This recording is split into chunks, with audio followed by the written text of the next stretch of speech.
থেকে আমি ইঞ্জিনিয়ার চলবতে দেখেন আমার মেয়ে 2 বছর বয়স ও আম পাড়তেছে আম পড়ে গেছে এই তো এখন কেমনে কি টাইপের কুটা বানাইলাম। এটা হলো একটা 2 লিটারের বোতল, 2 লিটারের বোতল। আর এই 2 লিটার বোতলটা আমি একটা বাঁশের আগার মধ্যে এরকম লোহা মেরে নিছি। লোহা মেরে দেখেন কীভাবে কাটছি।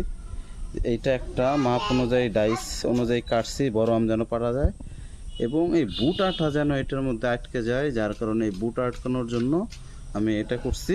এখন ছোট বাচ্চারাও চাইলে আম পাড়তে পারবে। দেখেন এরকম ধরে ওই যে বুটা ওইখানে লেগে গেছে, টান দিলে আম পড়ে যাবে।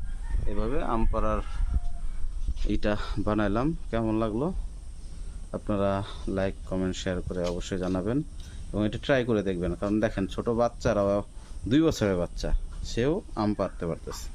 মানে এত ইজি এবং এত সহজ। এটা চাইলে আপনি বড় কুটার সাথেও করে বড় গাছ থেকেও আম পাড়তে পারবেন। একসাথে 3টা 4টা আম পাড়া যাবে। ভালো থাকবেন, সুস্থ থাকবেন, দাদাবাড়ি এগুলোর সাথেই থাকবেন। আসসালামু আলাইকুম।